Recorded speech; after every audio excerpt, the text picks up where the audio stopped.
Hi, welcome to today's video. My name is Paul. So today I'm just painting an abstract or sort of impressionist landscape painting in watercolor, and also talking about some of the techniques that I use, some of the influences that I have on my art. So I hope you enjoy today's video. So today is just watercolor. It's kind of abstract impressionist watercolor, just a landscape. So you can see I've already sprayed some water onto the surface of the paper. So the paper is quite soaked. You can see it sort of glistening, at least the top half of the paper. I also scratched the paper. So when you scratch paper and then you put pigment paint onto the paper, you'll get these lines showing up because you're creating indentations in the paper or scratches on the paper, and the pigment sort of catches in those areas and you get these dark lines.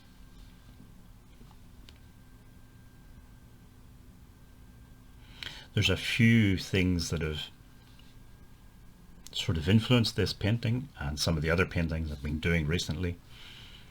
So first of all, I saw Pinterest some, I guess they were all photographs, landscape photographs, and the lens was, it wasn't a modern lens, it was an old lens, and it was a little bit scratched and blurry and not as good quality as modern lenses. But I liked the aesthetic. I liked that sort of slightly grungy, not completely in focus sort of aesthetic.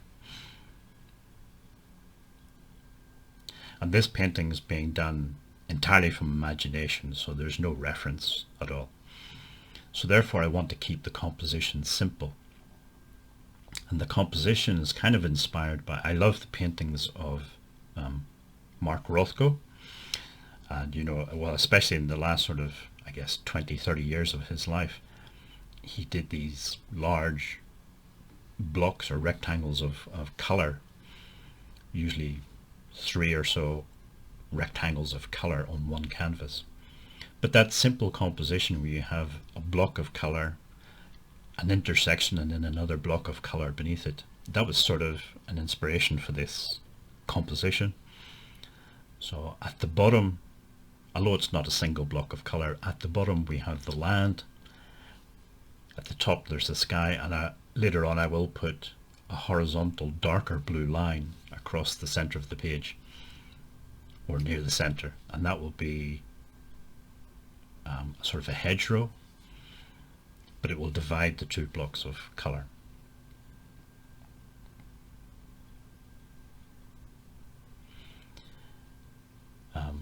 If you're doing watercolor landscapes or any type of watercolor really, some of the things you can look out for, so I've already mentioned the wet in wet. If you use a wet in wet style of painting, forget about trying to do very detailed paintings. It just won't work. The paint, the pigment moves around the page and you don't have much control over it. So wet in wet is more for slightly abstract or impressionist style painting. But what you can do is create a wet in wet painting using lighter colors. Let that dry completely, and then you can go in and start putting details in with darker colors on top of that. Remember, with watercolor you always have to work from light to dark, because the watercolor itself, especially once you mix it with the water, is somewhat transparent. So if you put a dark layer down first and then try to put light on top of it, it's just not going to work.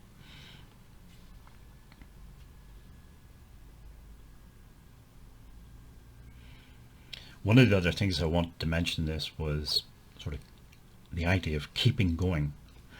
So I kind of messed this painting up several times, but I just kept going, trying to recover it, if you like.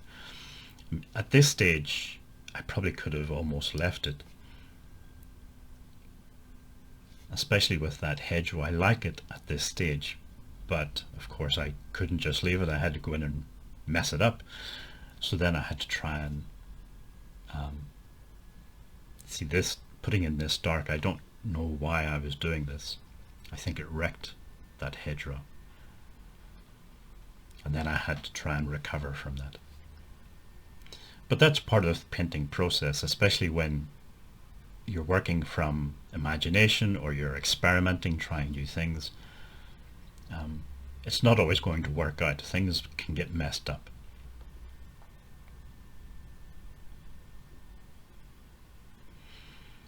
I think it was Winston Churchill who said something like, if you're walking through hell, just keep walking. So I wouldn't say this is going through hell, but certainly if you're messing something up, you can either just give up or you can just keep going and try to recover from it. And I think the second option is the better one.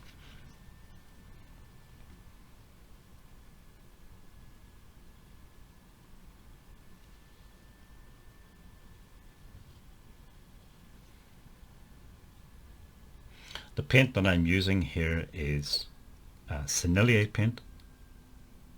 It's a French brand of paint. I don't have any connections to it. I'm not trying to plug them or advertise them. There are a few sort of well-known brands that a lot of people will use. A lot of people, professional watercolor painters, some of them really don't like Sennelier paint. Some of them prefer, for example, there's a German brand, Sminke, I think it's pronounced Sminke. Whereas I've tried Sminke paints, I really don't like them. I don't like the way they go onto the paper. I just don't like them. But with Sennelier, I found it much easier to work, at least the way I sort of paint.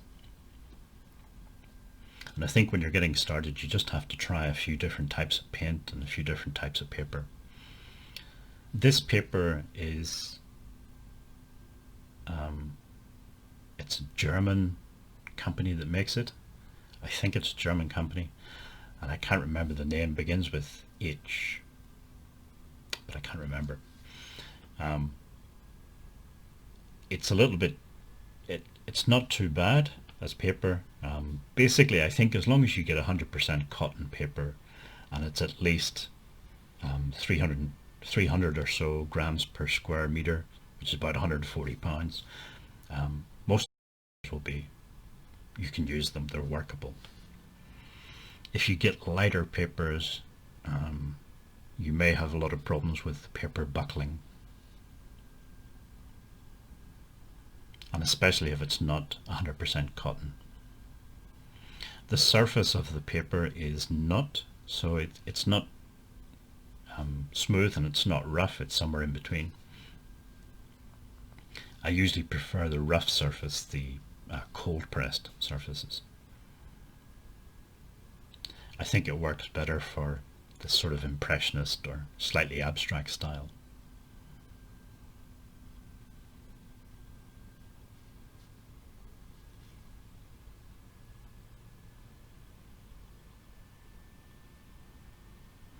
So at this stage, I think that central line has been sort of recovered. I like the way it's sort of broken up. It's not a constant solid line across the center, sort of broken up into blobs. Because I'm trying to create an impression of a landscape here. I don't want geometrical blocks of color. I want it a bit more broken up and natural looking.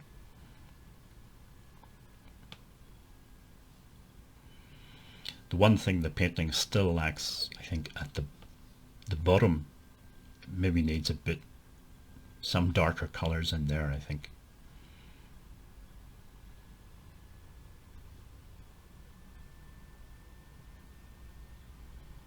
You can see I've scratched that part of the paper as well, which creates some texture. And you also have some blooms and soft edges and things, which I think is more interesting to look at. With watercolor, some people do paintings where it's all hard edges. So by hard edges,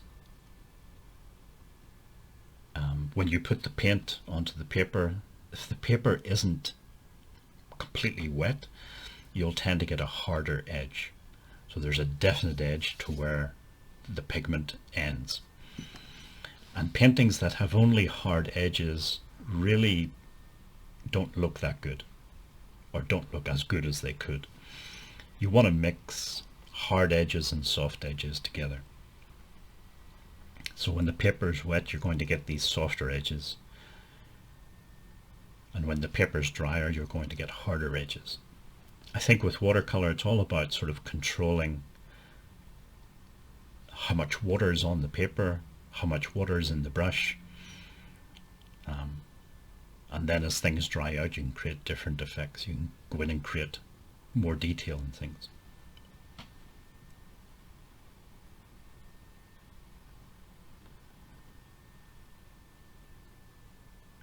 You can also see there, if you have pigment on the paper and it hasn't completely dried, if you go in with a brush, you can lift out some of that pigment. You'll never lift it out completely, because with watercolor it gets into the paper and it stains the paper, and there's nothing really you can do about that. It's one of the things that some people say makes watercolor more difficult than, say, oil paint. If you put oil paint down onto a canvas and you don't like it, you can always scrape it back or scrape it off with a palette knife, or you can paint over it. And same with acrylic. Although obviously with acrylic you don't have as much time before it dries. With watercolor you can't really scrape it off. You can lift it off with a brush, you can lift it off a little bit with tissue paper, but you're limited and you've only got a short amount of time before it really starts to sink into the paper and stain the paper.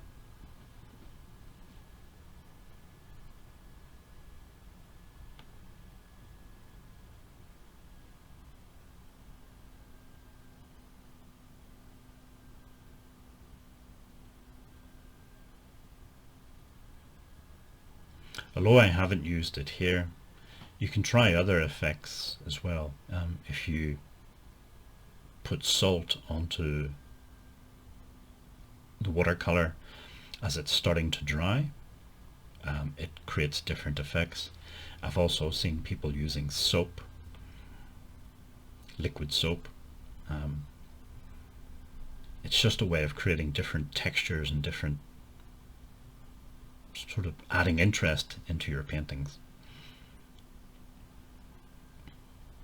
So you can see now at the bottom of the painting, by adding in a bit more dark and light yellows, it creates some implied detail. It creates the idea of maybe a bush or grass with some yellow flowers on it. Impressionism uses a lot of implied detail rather than exact detail.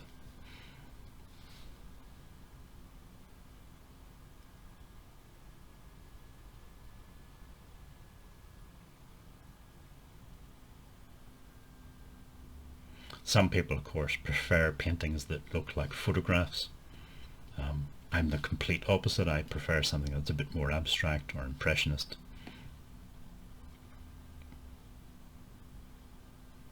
It's just sort of personal taste.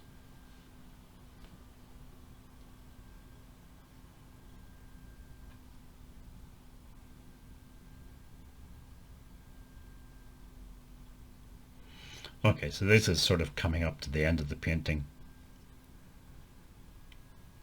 Overall, like I say, I sort of messed it up a bit, but I'm glad I kept going because I was happy with the end result.